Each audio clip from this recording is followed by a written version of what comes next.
Hi friends, welcome to my YouTube channel. இன்றைக்கி நான் உங்களுக்கு நார்மல் ரெசிபிஸ் 3 காட்ட போகிறேன். அப்படின்னா நாங்கள் நார்மலாக வீட்டில் குக் பண்ணுறேன். செமன் ஃபிஷ், அதுக்கப்புறம் டால் ஃப்ரை மாதிரி நல்லா காஞ்ச பதத்தில் அடுத்து மரவள்ளி கிழங்குட கீரை. இது நிறைய பேருக்கு எப்படி சுண்டுறன்னு தெரியா, இதையும் நான் காட்டித்தரேன். இன்றைக்கி இதை 3ஐயும் நாங்கள் செஞ்சு ஒரு வில்லேஜ் ஸ்டைல் சாப்பாடு சாப்பிடுவோம். அந்த வில்லேஜ் ஸ்டைல் சாப்பாடு உங்களுக்கு பிடிச்சிருந்தா எனக்கு லைக் பண்ணி, இந்த வீடியோவை ஷேர் பண்ணி, எனக்கு ஒரு கமெண்ட் பண்ணி சப்போர்ட் தாங்க. ஓகே ஃப்ரெண்ட்ஸ், வாங்க நாங்கள் இப்போ போவோம் வீடியோவுக்கு. இப்போ இது தான் மரவள்ளி கீரையோட லீவ்ஸ். இப்போ இதை நான் இந்த கீரை அரைக்கிறதுல போட்டு அரைச்சி கொள்ள போகிறேன். இதை இந்த உரல்லையும் இடிக்கலாம். இப்போக்கி டைம் இல்லாத சுட்டி நான் இந்த கீரை அரைக்கிற மெஷின் இருக்குது, இதில் போட்டு நல்லா வாஷ் பண்ணி நல்லா உலர விட்டு ஒரு சொட்டு கூட தண்ணி இல்லாமல் தான் இதில் போடணும். போட்டு இது கிரைண்ட் பண்ணால் இப்படி தான் வரும். இது அரைஞ்சி சுண்டுறதுக்கு விட இடித்து சுண்டுறது தான் சூப்பராக இருக்கும். ஸோ இங்கே பாருங்கள், இப்படி நான் கிரைண்ட் பண்ணி எடுத்துக்கிறேன். இப்போ நான் இதை கிரைண்ட் பண்ணி கொண்டேன். இப்போ இது உரலில் செய்கிறதுக்கு டைம் இல்லாத டைமுக்கு இது நல்லா கிரைண்ட் ஆகிடுச்சு. அப்போ இந்த மெஷின்கே நான் இப்போ தேங்காய் துருவல் ஸ்க்ரேப்ட் கோகோனட் கொஞ்சம் ஆட் பண்ணிக்கிறேன். இப்போ அதுக்கே நான் க்ரீன் சில்லி 2 முறிச்சு போட்டுவிட்றேன். கிரைண்ட் ஆகிற சுட்டி கட் பண்ண தேவையில்லை. ஸோ இந்த 3 கறிக்குமே நான் இப்போ எல்லாமே இன்றைக்கி கட் பண்ணி வச்சுக்கிறேன். Onion, green chilli, curry leaves, ரம்பை, பட்டை எல்லாம். ஆனியன் நான் பிக் ஆனியன் 3 எடுத்துக்கிறேன். சரியா?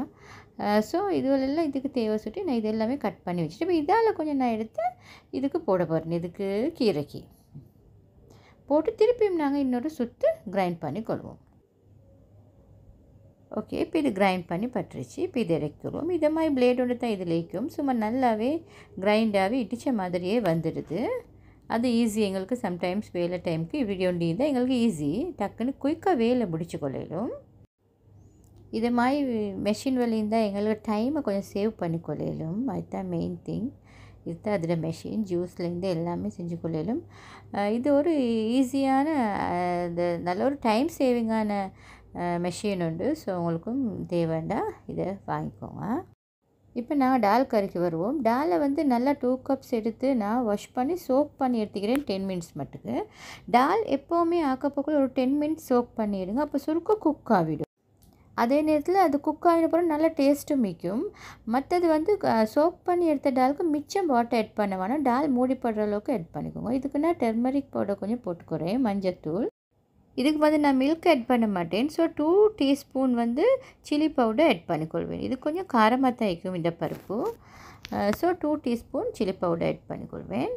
எப்போவுமே டாலாக்குள்ள க்ரீன் சில்லி கொஞ்சம் கூடையாக போடுங்க. நான் க்ரீன் சில்லிஸ் 2 எடுத்து அதை கட் பண்ணி போட்டிக்கிறேன். அடுத்து ஆனியன் ஒரு பாதி ஆனியன் நல்லாவே போதும். மற்றது கறி லீவ்ஸ் கொஞ்சம் சேர்த்துக்கோங்க, ரம்பை கொஞ்சம் சேர்த்துக்கோங்க. பட்டையும் 2 சேர்த்துக்கொண்டா நல்லா டேஸ்ட் ஆகிக்கும். கல்யாண வீட்டு டால் கறி மாதிரி இருக்கும். ஸோ விருப்பமானவங்க சேர்த்துக்கோங்க. அடுத்து சோல்ட் சேர்த்துக்கோங்க. சோல்ட் இல்லாத பருப்பே இல்லை, உப்பு இல்லாத பருப்பு மாதிரிடுவாங்க. ஸோ அதனால் சோல்ட் தரமான அளவு சேர்த்துக்கோங்க. இப்போ இது எல்லாத்தையும் மிக்ஸ் பண்ணி நாங்கள் இதை நல்லா மூடி இதை ஒரு 10 மினிட்ஸ் மட்டுக்கு அப்படியே நல்லா குக்காக விட்டுடுவோம். நான் இன்றைக்கி குக்கிங்க்கு யூஸ் பண்ணுற க்ரீன் சில்லி எங்களோட வீட்டு தோட்டத்தில் ஆஞ்சது. இங்கே பாருங்கள் எவ்வளோ நல்லா செலுத்தி ஆகிடும். உங்களுக்கு இடமே தான் நீங்கள் இதே மாதிரி செஞ்சுக்கோங்க. இப்போ நாங்கள் ஃபிஷ் கறி ஆக்கிறதுக்கு வருவோம். இப்போ நான் இந்த மண்கடாயை ஹீட்டாக விட்டு 2 டேபிள் ஸ்பூன் ஆயில் இதுக்கு நான் ஆட் பண்ணிக்கிறேன். அதோடு கார்லிக் 2 எடுத்து அதை 2 கப் பொலந்து இதில் போட்டுக்கிறேன். அதை நல்லா கொஞ்சம் நாங்கள் ஃப்ரை பண்ணிக்கொள்ளணும்.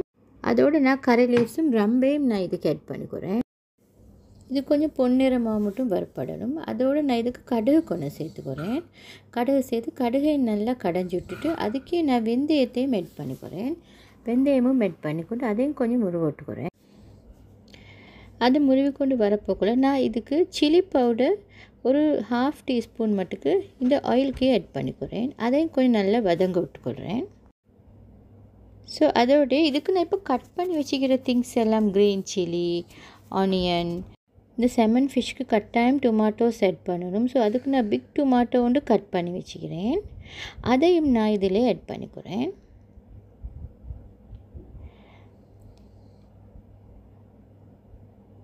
இப்போ நாங்கள் இதுக்கு கொரக்கா பேஸ்ட் கொஞ்சம் ஆட் பண்ணணும்.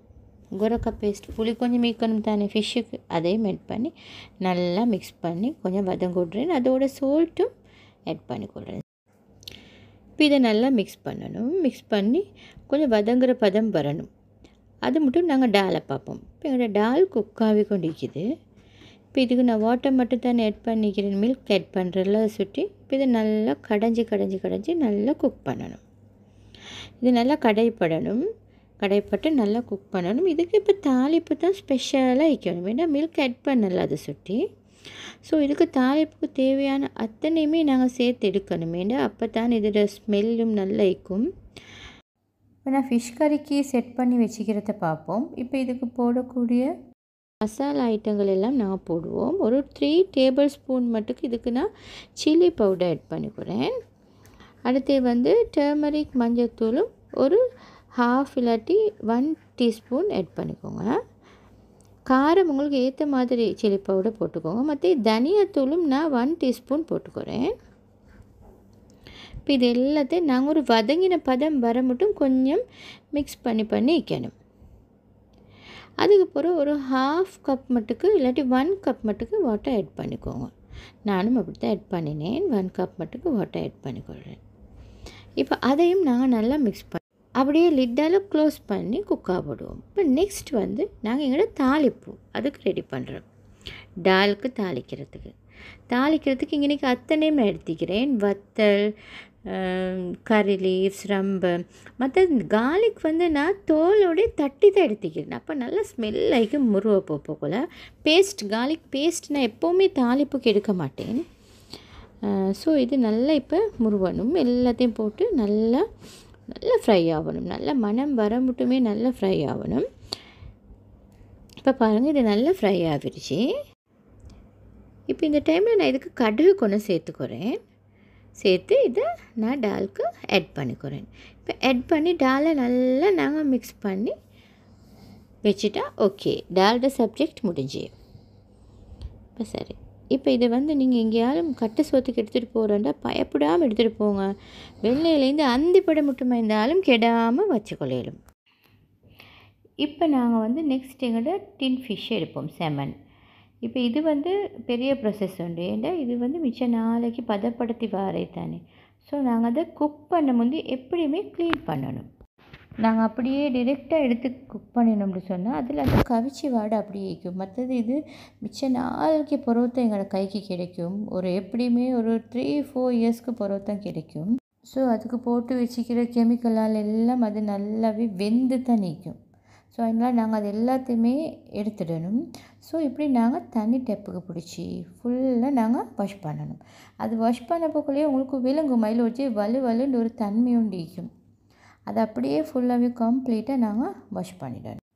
அப்படி வாஷ் பண்ணினா அந்த கவிச்சி வாடையும் வைக்காது. மற்றது இதுக்கு மிடில் வைக்கிற அந்த முள்ளையும் நாங்கள் எடுத்துடணும். அதுவும் நல்லா குக் ஆகிக்கும் அந்த கெமிக்கலில். ஸோ அதையும் நாங்கள் எடுத்து வீசிட்டு இப்படி நல்லா வாஷ் பண்ணி எடுக்கணும். வாஷ் பண்ணி எடுத்த உடனே அதில் நல்ல ஃபிஷ் டேஸ்ட் வரும். நல்ல கவிச்சி வாடை எதுவுமே வராது. ஸோ நான் இப்போ எல்லாத்தையும் வாஷ் பண்ணி எடுத்துக்கிறேன். இப்போ நாங்கள் இதை அப்படியே இதில் போட்டுக்கொள்வோம். இதுக்கு ஸ்பூன் போட வேணாம், சும்மா இப்படி லைட்டாக இது பண்ணிவிட்டா சரி. இதுக்கு கொஞ்சம் கிரேவி போதாத மாதிரிக்கு. ஸோ நான் 1/2 கப் வாட்டர் இதுக்கு நான் ஆட் பண்ணுறேன். ஆட் பண்ணி இதை நாங்கள் குக்காக வச்சுடுவோம். அடுத்து மரவள்ளிக்கீரை அதை நான் எடுக்கிறேன். இந்த மரவள்ளிக்கீரைக்கு எப்போவுமே நாங்கள் கார்லிக் போட்டு தான் தாளிக்கணும். கார்லிக் 2 எடுத்து அதையும் நான் இடித்து எடுத்துக்கிறேன். வத்தலும் போடணும். போட்டு நல்லா இதை முருக விடணும். அதுக்கப்புறம் இந்த கீரைக்கு நாங்கள் சால்ட்டும் டர்மரிக்கும் கொஞ்சம் போட்டுக்கொள்ளணும். எப்பயுமே கீரைகள் செய்யப்போக்குள்ள டர்மரிக் மஞ்சத்தூள் கொஞ்சம் கூடையாகவே போட்டுக்கோங்க. ஏன்னா கீரையில் உள்ள சின்ன புழுக்கள் எங்களுக்கு விளங்காதது இருந்தாலும் அதோட நச்சுத்தன்மை எங்களை பாதிக்காது. ஸோ இப்போ இந்த தாளிப்பு சரியாகிடுச்சு. இப்போ இதில் நான் கீரையை போட்டு குக் பண்ண போகிறேன். கீரைக்கு நான் ஏற்கனவே ஸ்க்ரேப் கோகோனட் எல்லாம் போட்டுட்டேன், ஆனியன் எல்லாம். ஸோ அதுதான் மறுபடி போடலை. இப்போ இதை நான் போட்டு மற்ற மரவள்ளிக்கீரை இது செய்யப்போக்குள்ள மற்ற கீரைகள் மயில் இதுக்கு கட்டாயம் கொஞ்சம் வாட்டர் நாங்கள் ஆட் பண்ணணும். ஏன்னா இது வேவணும். மரவள்ளிக்கீரை ஆயிலில் மட்டும் வதங்கினதுக்கு சரி வராது, அது கொஞ்சம் வேவணும் சுட்டி நாங்கள் கட்டாயமாக இதுக்கு கொஞ்சம் வாட்டர் சேர்த்துக்கொள்ளணும். அடுத்தது வந்து மண் கடாயில் செய்கிறதுனால இது இடைக்கிட்ட மிக்ஸ் பண்ணிவிடணும். இப்போ ஃபிஷ் கறியும் ரெடி ஆகிடுச்சு. எனக்கு ஒன்றே ஆட் பண்ண மறந்துடுச்சு, பெப்பர் பவுடர். உண்மைக்குமே ஆர்வ கோளாறால் நிறைய பிழைகள் நடக்கும், அதெல்லாம் நீங்கள் கணக்கெடுக்காதீங்க, மனசில் வச்சுக்கொள்ளாதீங்க. இப்போ எங்களோட ஃபிஷ் கறியும் ரெடி ஆகிடுச்சு. இப்போ மரவள்ளிக்கீரையும் ரெடி ஆகி கொண்டிருக்குது. இது இன்னும் குக் ஆகணும். அதை நல்லா க்ளோஸ் பண்ணி ஃபிஷ்ஷையும் க்ளோஸ் பண்ணி இதையும் க்ளோஸ் பண்ணி குக் ஆகியாச்சு. ஓகே, இப்போ நல்லா குக் ஆகிடுச்சு. இந்த பதத்துக்கு வரணும் மரவள்ளிக்கீரை, அப்போ தான் அது சரியாகும். இல்லாட்டி ஜெமிக்கவே மாட்டுச்சு, டைஜஸ்ட் ஆக மாட்டுச்சு. ஸோ நல்லா நீங்கள் கொஞ்சம் தண்ணி ஊற்றி நல்லா சுண்டிக்கோங்க. ஃபிஷ் கறியும் ரெடி ஆகிடுச்சு, டால் கறியும் ரெடி ஆகிடுச்சு. இப்போ நான் சர்வ் பண்ணிக்கொள்ள போகிறேன். உண்மைக்குமே நான் இதே மாதிரி சாப்பாடுகள் செஞ்சால் மண் கடாயில் தான் சாப்பிடுவேன், எனக்கு அது ஒரு இன்ட்ரெஸ்ட் வந்துருக்குது. ஸோ அதுக்கே நான் சர்வ் பண்ணி போகிறேன். இன்றைக்கி மிச்ச நாளைக்கு பிறகு நல்ல ஒரு சாப்பாடு உண்டு. வாய்க்கு உப்பு புளியாகவும் மிக்கும். அடுத்தது இது எல்லா கேலரிஸும் மிக்குது, ப்ரோட்டீன், கார்போஹைட்ரேட், கால்சியம். ஸோ இப்படியும் நாங்கள் சாப்பிட்டுக்கொள்ளணும். டெய்லி ஒரே மற்ற பிரியாணிக்கெல்லாம் போகக்கூடாது. இதுதான் இன்றைக்கி என் ரெசிபி. 3 டிஷ்ஷஸ் செஞ்சு காட்டிக்கிறேன் உங்களுக்கு. நான் நினைக்கிறேன் இந்த ரெசிபி இந்த கரீஸ் உங்களுக்கு பிடிச்சிக்குண்டு. நீங்கள் பிடிச்சிருந்தா எனக்கு லைக் ஒன்று தாங்க. உண்மைக்குமே என் சேனலை நீங்கள் இது வரைக்கும் சப்ஸ்கிரைப் பண்ணிடலாட்டி சப்ஸ்கிரைப் பண்ணி உங்களோட பெரிய சப்போர்ட்டை எனக்கு தாங்க. இதே மாதிரி இன்னும் ஒரு டிஷ்ஷோடு சந்திக்கிறேன். அது வரைக்கும் பாய் ஃப்ரெண்ட்ஸ்.